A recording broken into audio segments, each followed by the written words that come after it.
Assalamualaikum warahmatullahi wabarakatuh. Halo teman-teman semua. Memasuki materi perbankan syariah mata kuliah manajemen keuangan jasa, izinkan saya Muhammad Fadil Dimyati dengan NPM 0219101247, mahasiswa program studi S1 Manajemen Universitas Widyatama untuk membawakan materi tersebut. Kemudian timbul pertanyaan, apa sih itu bank syariah? Bank syariah adalah bank yang menjalankan kegiatan usaha berdasarkan prinsip syariah atau prinsip hukum Islam yang diatur oleh Fatwa Majelis Ulama Indonesia, seperti prinsip keadilan dan keseimbangan, kemaslahatan, universalisme, serta tidak mengandung gharar, masyir, riba, jalim, dan objek haram lainnya. Kemudian apa sih perbedaan mendasar antara bank syariah dengan bank konvensional? Yang pertama, sistem yang digunakan dalam produk yaitu berbasis bunga untuk bank konvensional dan berbasis non-bunga untuk bank syariah. Kemudian untuk susunan kepengurusan, di bidang bank konvensional hanya ada dewan komisaris dan direksi. Sedangkan di bank syariah, selain terdapat dewan komisaris dan direksi, juga terdapat dewan pengawas syariah. Kemudian dari segi jenis pengikatan atau akad, dalam bank konvensional hanya terjadi satu jenis pengikatan, sedangkan dalam bank syariah dibagi menjadi beberapa jenis pengikatan atau akad yang disesuaikan dengan kebutuhan orang tersebut. Kemudian untuk hasil investasi setiap bulannya, bank konvensional cenderung mendapatkan penghasilan yang tetap, sedangkan bank syariah cenderung lebih berfluktuasi sesuai dengan kinerja bank. Kemudian, dari segi penyaluran dana, untuk bank konvensional, dana yang ada akan disalurkan kepada semua bisnis yang dianggap dapat menguntungkan. Sedangkan untuk bank syariah, hanya akan diberikan kepada bisnis yang menguntungkan serta sesuai dengan prinsip syariah. Kemudian, dari segi laporan kinerja, bank konvensional kurang transparan, sedangkan bank syariah lebih transparan. Selain itu, untuk fungsi sosial, bank konvensional tidak memiliki fungsi sosial sama sekali, sedangkan bank syariah dapat berperan sebagai lembaga amil zakat. Selanjutnya saya akan membahas jenis-jenis akad dalam bank syariah. Nah, jenis-jenis akad dalam bank syariah ini dibagi menjadi 3 kelompok. Yang pertama sebagai penghimpun dana, yang kedua sebagai penyaluran dana, dan yang ketiga sebagai jasa-jasa perbankan. Untuk yang pertama, jenis akad berdasarkan penghimpunan dana yaitu terdapat akad wadiah dan akad mudharabah. Akad wadiah adalah akad titipan di mana barang yang dititipkan dapat diambil sewaktu-waktu. Pihak yang menerima titipan dapat meminta jasa untuk keamanan dan pemeliharaan barang yang dititipkan. Nah, untuk akad wadiah ini terbagi menjadi dua jenis lagi. Yang pertama ada wadiah amanah, di mana pihak yang menerima titipan tidak diperkenankan mengambil manfaat dari barang yang dititipkan. Sedangkan yang satu lagi adalah wadiah yadzamamah, di mana pihak yang menerima titipan boleh mengambil manfaat dari barang yang dititipkan. Setelah itu ada mudharabah. Mudharabah adalah akad usaha dua pihak di mana salah satunya memberikan modal sebagai sahibul mal, sedangkan yang lainnya memberikan keahlian atau disebut dengan mudharib. Modal 100% harus berasal dari sahibul mal dan nisab keuntungan disepakati di muka oleh kedua belah pihak, termasuk penentuan revenue atau profit sharing. Jika untung maka dibagi sesuai nisab yang disepakati, dan jika rugi seluruhnya ditanggung oleh sahibul mal.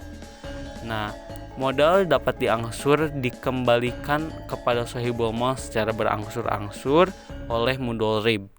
Untuk mudharabah juga dibagi menjadi 2 jenis, yaitu yang pertama ada mudharabah mutlaqah, di mana mudharib diberikan kebebasan dalam mengelola dana sahibul mal sepanjang memenuhi syariat Islam. Dan satu lagi mudharabah muqayyadah, di mana mudharib wajib mengelola dana sesuai keinginan sahibul mal, misalnya kepada proyek atau nasabah tertentu. Dalam perbankan tersebut dengan istilah channeling.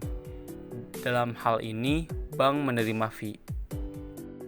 Kemudian, akad bank syariah berdasarkan penyaluran dana.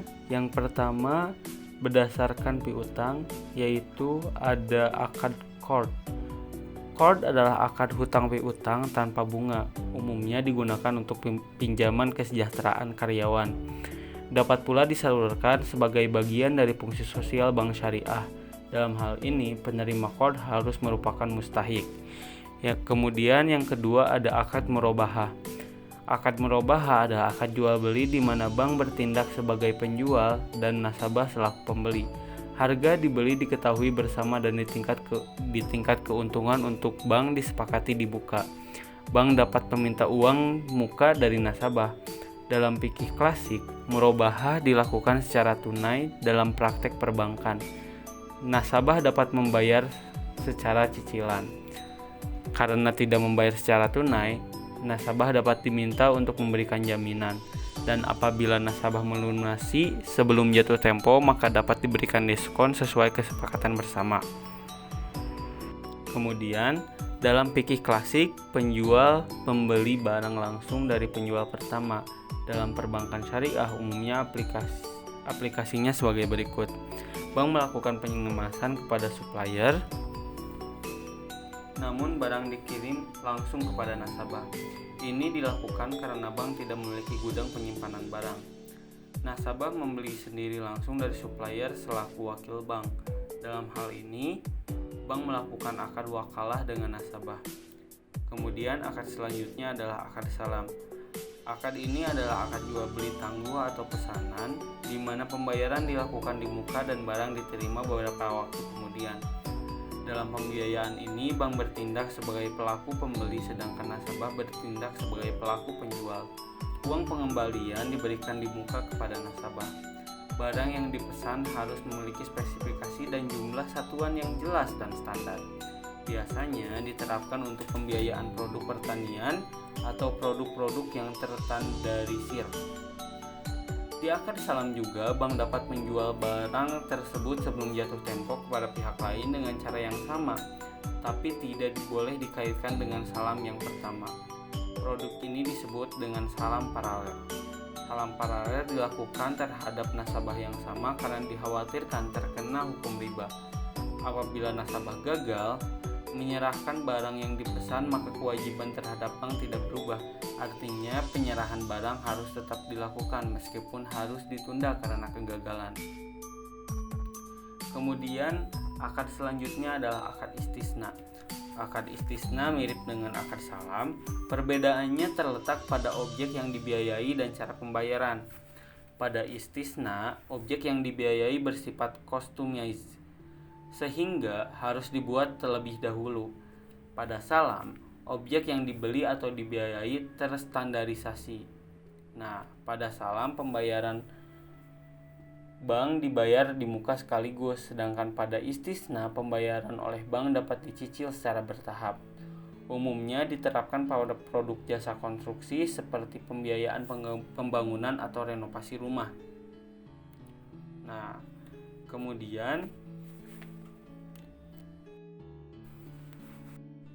Kemudian apabila untuk berinvestasi, terdapat 3 jenis akad. Yang pertama ada mudharabah mutlaqah, di mana mudharib diberikan kebebasan dalam mengelola dana sahibul mal.